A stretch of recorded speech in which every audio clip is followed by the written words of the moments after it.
नमस्कार, BBM news में आपका स्वागत है। मैं ममता बघेल। चले बात करेंगे खबरों में सबसे पहले बात करेंगे बढ़ते ब्लैक फंगस की। कोरोना महामारी के बाद दिल्ली में ब्लैक फंगस का कहर जारी है। बुधवार तक राष्ट्रीय राजधानी में ब्लैक फंगस के 1044 मामले सामने आए हैं, जबकि इस संक्रमण से 89 लोगों की मौत हो चुकी है। दिल्ली के स्वास्थ्य मंत्री सत्येंद्र जैन ने ये जानकारी दी। इस संक्रमण के इलाज के लिए दवाइयों की कमी की ओर इशारा करते हुए उन्होंने बताया कि अभी तक 92 लोग ब्लैक फंगस से मुक्त हुए हैं। दिल्ली उच्च न्यायालय ने बुधवार को कहा कि दिल्ली सरकार अगर तय समय सीमा के भीतर लोगों को कोवैक्सीन टीके के दोनों डोज नहीं लगा सकती है तो उसे इतने शोर शराबे के साथ ढेर सारे टीकाकरण केंद्र शुरू नहीं करने चाहिए थे। जैन ने पत्रकारों से कहा कि केंद्र से प्राप्त कार्यक्रम के आधार पर टीकाकरण अभियान शुरू किया गया था, लेकिन उन्होंने कार्यक्रम में बदलाव कर दिया।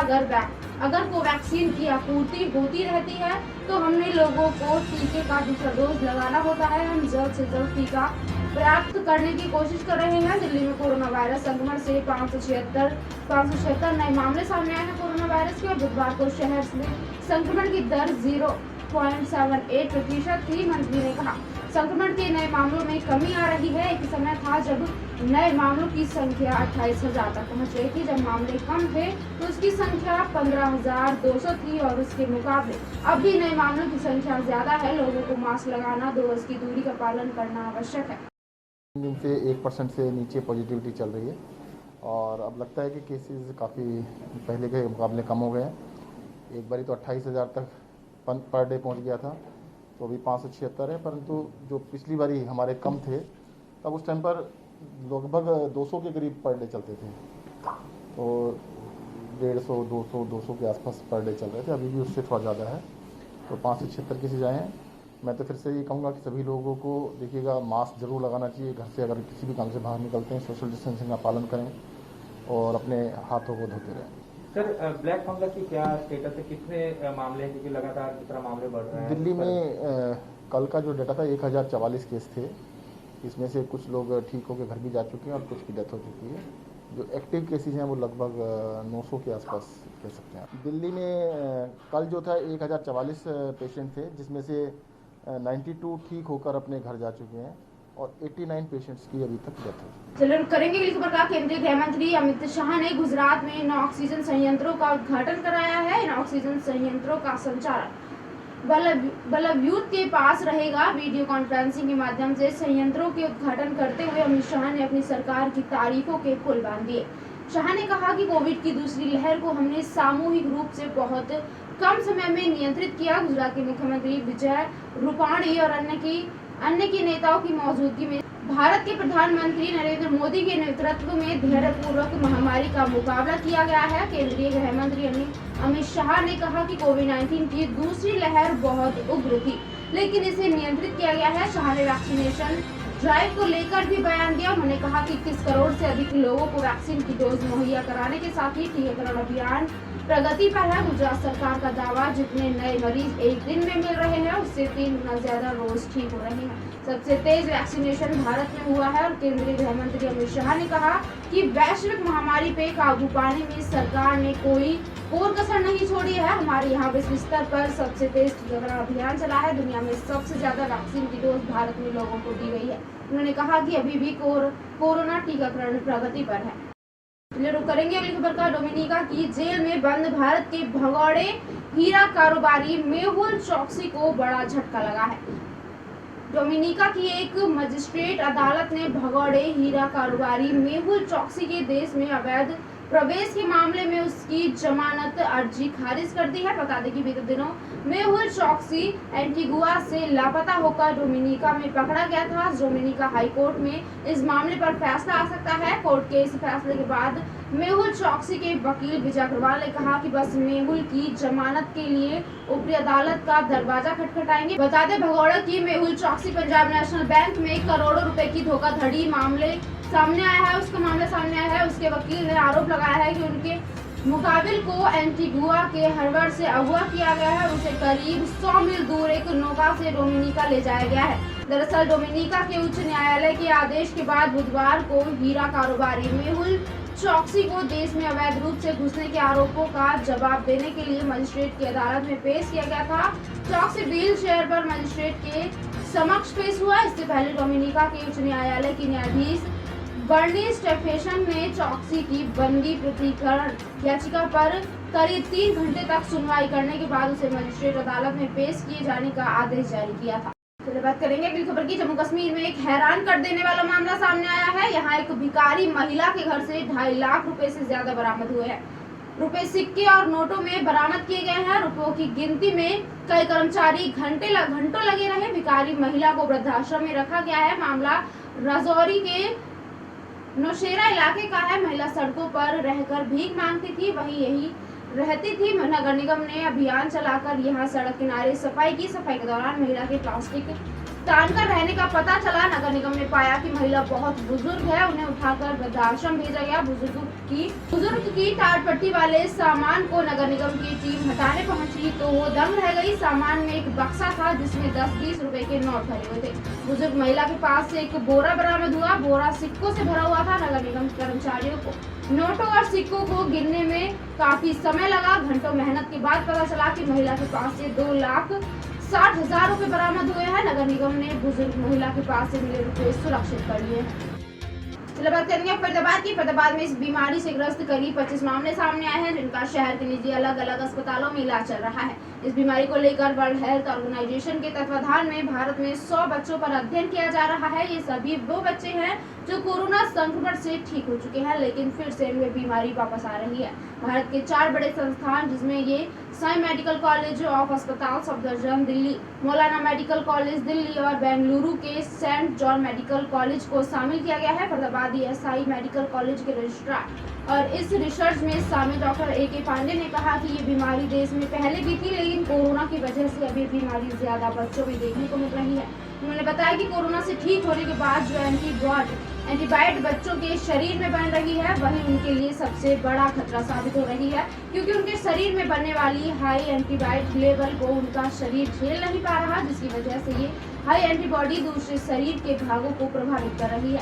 उन्होंने लोगों को सलाह दी है कि जिस परिवार में कोई भी कोरोना का शिकार हो चुका है, उस परिवार के बच्चे को भी अपनी एंटीबॉडी चेक कराने की जरूरत है। और ये केवल उन बच्चों में ही नहीं हो रहा जो कोरोना से संक्रमित होने के बाद ठीक हो चुके हैं, बल्कि जिन बच्चों की माता पिता कोरोना संक्रमित रह चुके हैं, उन्हें भी ये बीमारी देखने को मिल रही है। इस बीमारी के मुख्य लक्षण है बच्चे को बुखार आना, उसको दस्त हो सकती है, उसके शरीर में सूजन आ सकती है, मांसपेशियों में ऐंठन हो सकती है। बीमारी की पूछ रहे हैं, शायद ये आप multi inflammatory syndrome in children, MISC, इसकी बात कर रहे हैं, MISC। देखिए, ये बीमारी बेसिकली है, पहले से थी बट बहुत कम थी। यूजुअली ये कोविड से रिकवर होने के लगभग 20 से 25 दिन के बाद स्टार्ट होती है। तो इसमें लोग, पेरेंट्स या गार्जियन रिलैक्स हो जाते हैं कि बच्चा तो कोविड से रिकवर हो गया, निगेटिव हो गया, ठीक है, आराम से हो जाते हैं। बट अचानक वो देखते हैं कि 20 से 25 दिन बाद बच्चों में कुछ प्रॉब्लम शुरू हो जाती है। तो ये जो है, इसमें नाम जैसे है कि multi inflammatory syndrome in children, मतलब ये मल्टी ऑर्गन इन्वॉल्वमेंट होता है।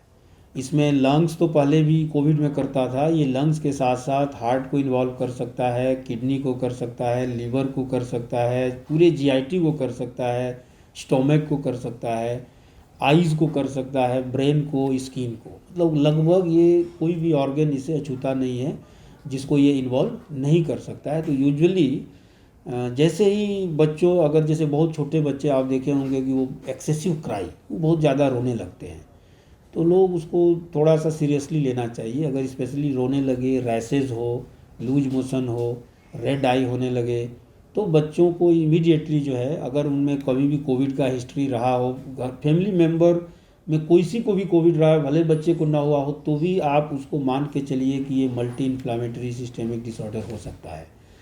तो ये कुछ लक्षण है जिसके आधार पर बच्चों को पीडियाट्रिशियन से जरूर दिखाना चाहिए। एक चीज़ और बताई सर आपने, बच्चों के जैसे हाथों में रैसेस हो जाते हैं या पेट में दर्द है, आपको आँख लाल होती है, तो ये क्या पहचान कर सकते हैं परिवार वाले, और कैसे इसका जो है इलाज कर सकते हैं? देखिए, इसका हम जस्ट एक हिंट दे रहे हैं कि इसमें क्या होता है कि इसका रीजन क्या है। रैसेस जैसे मान लीजिए कि प्लेटलेट काउंट कम हो, जिसको बोलते हैं थ्रोम्बोसाइटोपेनिया, तो उसमें कई बार ये क्लॉटिंग डिसऑर्डर हो जाती है, क्लॉट बन सकते हैं, तो वो उसका एक लक्षण होता है कि रैसेस है, रेड आई है, फीवर है।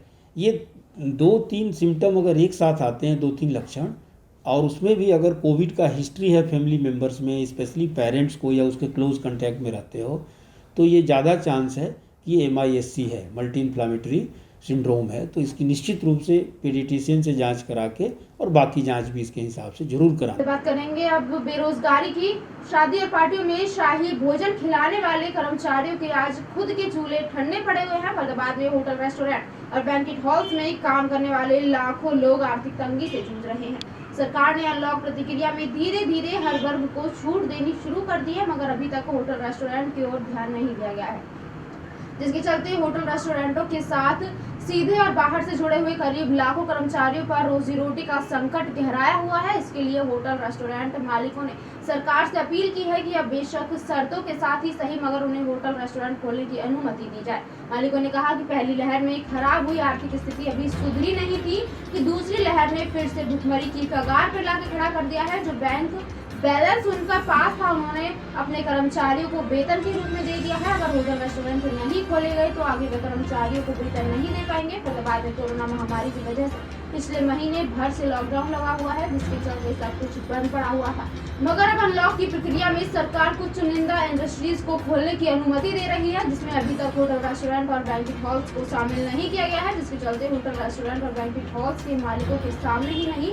उनके साथ जुड़े कर्मचारियों की आर्थिक स्थिति खराब होती जा रही है। इसको लेकर हरियाणा टूरिज्म के जनरल मैनेजर रहे SP जैन ने पत्रकारों से बातचीत करते हुए सरकार से मांग की है कि शर्तों के साथ ही सही, मगर उनके होटल, रेस्टोरेंट और बैंक्वेट हॉल्स को खोलने की अनुमति दी जाए, ताकि वो लाखों कर्मचारियों को इस मंदी के दौर में रोजगार दे सके।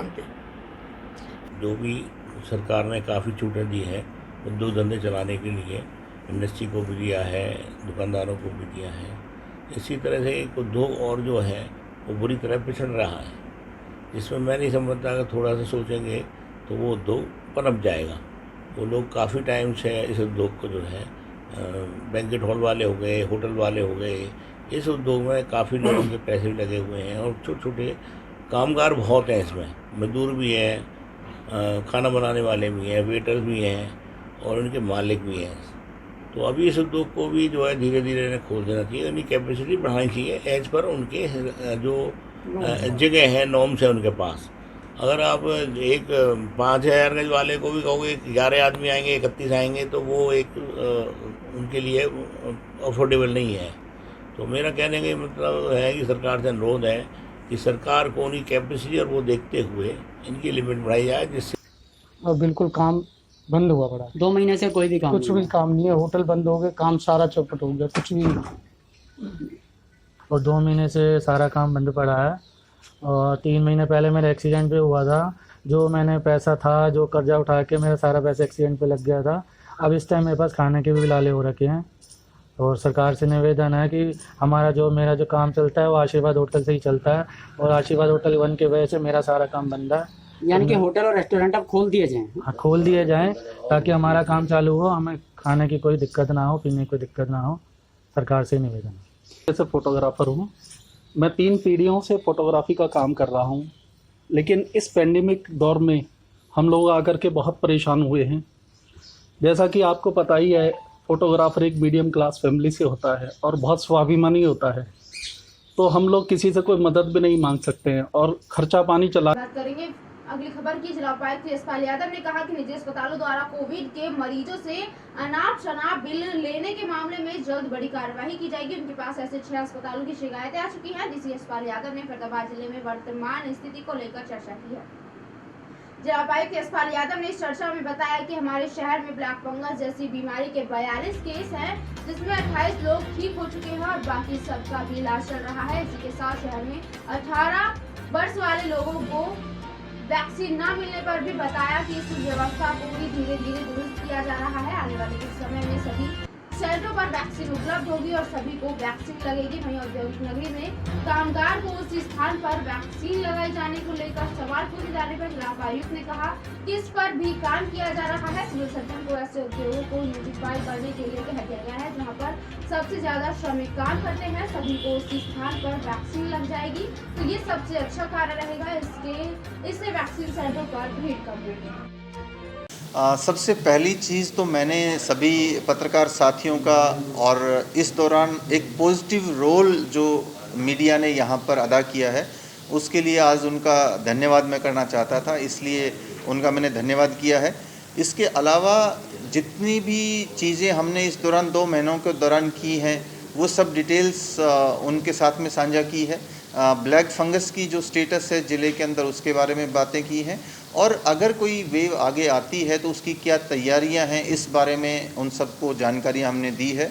और उसका एक उद्देश्य है कि आप सब लोगों की पहुंच इस ज़िले के हर घर तक है, तो ये सारी सूचनाएं लोगों तक पहुंचें ताकि उनके अंदर एक तसल्ली रहे कि जिला प्रशासन, हरियाणा सरकार उनके मदद के लिए हर तरह की तैयारियां कर रही है और हम इसके लिए तैयार हैं। ब्लैक फंगस को लेकर जिक्र किया है आपने, किस तरह की तैयारी, किस तरह का उपचार किया जा रहा है, क्या रणनीति है इसकी? ब्लैक फंगस के जो रिपोर्टेड केसेस हैं हमारे ज़िले के अंदर वो 42 हैं और इसमें से 28 लोग रिकवर कर चुके हैं, बाकी लोग उपचाराधीन हैं। और सरकार के माध्यम से हमारे माननीय हेल्थ मिनिस्टर विज साहब ने भी शुरू के दिनों के अंदर ही इसको नोटिफाइड डिजीज़ घोषित कर दिया था, जिसके तहत ये ज़रूरी हो जाता है कि जब भी किसी पेशेंट को कोई इस तरह की दिक्कत होती है तो वो सीएमओ साहब को उसको डिक्लेयर करना होता है। तो इसके लिए डिफरेंट हॉस्पिटल्स के अंदर फैसिलिटीज़ हैं और हरियाणा सरकार के द्वारा जो वैक्सीन उपलब्ध करवाई जा रही है उसकी एक कमेटी बना दी गई है और वो कमेटी को रिकमेंडेशन जाती है, वो कमेटी हर एक हॉस्पिटल के पेशेंट के लिए वैक्सीन रिलीज़ कर देती है। तो इसके ऊपर हर रोज़ बात करेंगे पलवल क्षेत्र की। पलवल जिले के सरकारी स्कूलों में पढ़ने वाले विद्यार्थियों को अभी तक भी पुस्तकें नहीं मिल पाई हैं, जबकि नए शैक्षणिक सत्र को शुरू हुए 1 महीना हो चुका है। सरकारी स्कूलों के विद्यार्थी एक दूसरे से किताबें मांग कर अपना काम चला रहे हैं और न ही शिक्षा विभाग की तरफ से बच्चों के लिए ऑनलाइन क्लासेस उपलब्ध कराई जा रही हैं। पलवल जिला में इस समय सरकारी स्कूलों में पढ़ने वाले बच्चों की संख्या 95,000 के करीब है। इनमें से अधिकतर बच्चों को किताबें नहीं मिल पाई हैं। स्कूल बंद होने के कारण बच्चों की शिक्षा पर भी बुरा प्रभाव पड़ रहा है और इनमें सबसे ज्यादा प्रभावित सरकारी स्कूलों के बच्चे हो रहे हैं। सरकारी स्कूलों में पढ़ने वाले बच्चों को शिक्षा विभाग की तरफ से ना तो ऑनलाइन क्लास मिल रही है और ना ही शिक्षा विभाग की तरफ से दिए जाने वाले निःशुल्क पुस्तकें उनको मिल पाई हैं। शिक्षा नीति के तहत कक्षा 1 से लेकर 8वीं तक मुफ्त में बच्चों को किताबें दी जाती हैं और अब सरकार के आदेश के बाद कक्षा 9 से लेकर 12वीं तक भी बच्चों को मुफ्त में किताबें दिए जाने का आदेश दिया गया है। एक तरफ जहां नया शैक्षणिक सत्र शुरू हो चुका है और इसकी शुरू हुआ 1 महीना बीत चुका है, तो वहीं बच्चों को अभी तक भी शिक्षा विभाग की तरफ से किताबें मुहैया नहीं कराई गई हैं। आलम यह है कि सरकारी स्कूलों में पढ़ने वाले बच्चों की पढ़ाई की चिंता करने वाला शिक्षा विभाग खुद ही राम भरोसे चल रहा है। बच्चों तक तो नई किताबें ना पहुंचने का कारण शिक्षा विभाग कोरोना और ट्रांसपोर्ट की कमी बता रही है। अलग अलग सरकारी स्कूलों में पढ़ने वाले छात्र छात्राओं ने बताया कि उनको नए सत्र की किताबें नहीं मिली है, जिस कारण उनकी पढ़ाई प्रभावित हो रही है। इसके अलावा सरकारी स्कूलों की तरफ से पहले ऑनलाइन के लिए बोला गया था, लेकिन कोई भी ऑनलाइन क्लास उनको नहीं, उनकी ऑनलाइन क्लास कोई भी नहीं लगी है, ना ही उनको होमवर्क दिया जा रहा है। वे अपने आसपास के बड़े बच्चों से ही होमवर्क लेकर पुरानी किताबों के सहारे काम चला रहे हैं। बच्चों ने कहा अगर वह प्राइवेट किताबें खरीदते हैं तो वह काफी महंगी आती है और इस समय उनके घर की हालत इस वजह से वह बिना किताबों के पढ़ाई तो पता है आपको, लॉकडाउन पढ़ाई कहाँ हो पाती है। सब बच्चे के खेल पे ज्यादा ध्यान देते हैं कि पहले ऐसे ऑनलाइन क्लासेस हो रही थी, अब की बार वो बिल्कुल भी बंद है, बिल्कुल काम ही नहीं आता कुछ भी। और जब काम भारत स्कूल से नहीं आता तो बच्चे भी स्कूल के काम पे गौर नहीं देते। से जरा बताओगे? पहले तो ऑनलाइन क्लास थी, अब ऑनलाइन क्लास नहीं है। तो फिर तुम लोग कैसे पढ़ाई कर रहे हो अपनी? अभी तो फिलहाल घर पे ही कर रहे हैं और वैसे बुक्स वगैरह भी नहीं मिली है। तुम लोगों को बच्चों स्कूल की तरफ से जैसे बुक्स मिलती हैं हर बार? पढ़ता हूँ और मैं अब 9वीं में हो गया हूँ 8वीं से, तो मुझे 9वीं की बुक नहीं मिली है और बुक्स बहुत महंगी है, इसलिए हम नहीं खरीद पा रहे। तो बुक्स ना मिलने से किस तरह से नुकसान हो रहा पढ़ाई का? पढ़ाई से नुकसान इसलिए हो रहा है क्योंकि मुझको पढ़ना नहीं आ रहा अच्छी तरह से। तो पहले किताबें मिल गई थी 8वीं में? पहले मिल गई थी और 9वीं की नहीं मिल रही। किताबों को लेके किस तरह का है, मिली है नहीं मिली है, किस तरह की परेशानियाँ? परेशानी तो पिछली बार जो आप जब 8वीं में था जी, तो पिछली बार तो मिल गई थी, लेकिन अब जो रिजल्ट आने के बाद अभी तक इनको किताब नहीं मिली है। और जब किताब नहीं मिली है तो ये बच्चे पढ़ाई नहीं कर पा रहे। बाज़ार से हम ले नहीं सकते, महंगी बहुत हैं। हम मजदूर आदमी हैं, हमसे इतना पैसा इकट्ठा नहीं होता कि हम अगर बाज़ार से बुक ही लेनी होती तो हम प्राइवेट में पढ़ा लेते हैं। अब बिल्कुल बच्चे की पढ़ाई बिल्कुल ख़त्म हो जाती है। तो कितने समय से बिना बुक्स के घर पर ही हैं? 3-4 महीने हो गए जब से रिजल्ट आया, जब से घर ही बैठे। बात करेंगे अगली खबर की। पलवल जिले में 2,32,000 लोगों को कोविड वैक्सीन का टीका लगाया जा चुका है। जिला सिविल सर्जन डॉक्टर भवदीप ने बताया कि पलवल जिले में 70 स्वास्थ्य केंद्रों पर वैक्सीनेशन का कार्य सुचारू रूप से किया जा रहा है। जिले में पर्याप्त मात्रा में वैक्सीन उपलब्ध है। जिला सिविल सर्जन डॉक्टर भवदीप ने बताया कि कोविड वैक्सीन पूरी तरह से सुरक्षित है। वैक्सीन को लेकर लोगों में संतोष और विश्वास है। युवाओं में वैक्सीनेशन को लेकर जोश भरा हुआ है। जिले में सामाजिक संगठन, एसोसिएशन और एनजीओ वैक्सीनेशन में बढ़ चढ़ कर रुचि दिखा रहे हैं। स्वास्थ्य कर्मी भी वैक्सीनेशन के कार्य को लेकर संतुष्ट है कि उनके द्वारा जो कार्य किया जा रहा है उससे आमजन में अच्छा संदेश जा रहा है। वैक्सीन को लेकर विश्वास भी है और लोगों में एक जोश भी है वैक्सीनेशन करवाने के लिए। स्वयंसेवी संस्थाएं, एनजीओज़, इस प्रकार के सब लोग बढ़ चढ़ कर भाग ले रहे हैं। स्वास्थ्य विभाग के कर्मी भी इस बात से काम को लेकर संतुष्ट है कि वो जो काम कर रहे हैं वो उससे लोगों में अच्छा मैसेज जा रहा है और लोगों में संतुष्टि है। अभी तक जो वैक्सीनेशन की जा रही है उसमें अलग अलग फेजेस में की गई। अभी हम दिव्यांगों के लिए लगातार प्रयासरत हैं कि ज़िले में कोई भी दिव्यांग हो उनके लिए हर पीएचसी सीएचसी पर आउट ऑफ टर्न उन्हें कोई रजिस्ट्रेशन की ज़रूरत नहीं है, सुविधा उपलब्ध है। और इसके अलावा हमारी जो एम्बुलेंस सर्विस भी उन्हें घर से पिक एंड ड्रॉप करेगी। अगर कोई दिव्यांग चाहेंगे इस सुविधा का भी लाभ उठा सकते हैं। हमारे पास जो रजिस्टर्ड नंबर हैं या एड्रेसेस हैं उनसे हम लगातार कम्युनिकेट कर रहे हैं दिव्यांगों के लिए, ताकि वो लोग उन्हें हम मोटिवेट करके सामने लाएं और काफ़ी हद तक इससे लोग सुविधा का लाभ उठा भी रहे हैं। इस वैक्सीनेशन में मैं समझता हूं कि 2 तरीके की वैक्सीन जैसे कोवैक्सीन और कोविशील्ड उपलब्ध है और दोनों का ही अच्छा प्रभाव है। कोवैक्सीन में दूसरी डोज थोड़ा जल्दी लगवानी पड़ती है, कोविशील्ड की 82 डेज़ के बाद दूसरी डोज आती है। दोनों डोजेज़ हमारे पास एडुकेट मात्रा में उपलब्ध है। फेजेस में इसलिए किया जाता है कि एकदम से किसी एक स्थान पर भीड़ ना हो। जिले के अंदर लगभग चलिए रुक करेंगे अगली खबर की। बीती शाम प्रधानमंत्री नरेंद्र मोदी के नेतृत्व में हुई उच्च स्तरीय बैठक में सीबीएसई की परीक्षा स्थगित करने का निर्णय लिया गया। निर्णय के बाद अधिकांश छात्र छात्राओं ने प्रधानमंत्री के निर्णय का स्वागत किया। वहीं कुछ छात्राओं ने इस निर्णय पर असहमति भी जताई और कहा कि हमने तो अपनी परीक्षाओं के लिए पूरी तैयारी कर रखी थी। जब हमने इस निर्णय के बारे में विभिन्न छात्र छात्राओं से बात की तो आइए सुनाते हैं आपको उन्हीं की जुबानी। रुचि कौन सी क्लास में और कहाँ पढ़ते हैं आप? 12th स्वामी भारती स्कूल में। ये जो निर्णय आया है इस निर्णय को आप किस तरह देखते हैं? जी अगर इसको अपने हेल्थ के बेसिस से देखें तो ये डिसीज़न कहीं ना कहीं सही भी है, पर अगर हम अपनी पढ़ाई के बेसिस से देखें तो कहीं ना कहीं हमारी जो हमने पूरी 1 साल मेहनत की वो हमारी वेस्ट भी गई है। तो इस डिसीज़न से मैं कहीं ना कहीं सहमत नहीं है आप? क्या विकल्प होना चाहिए इसके लिए?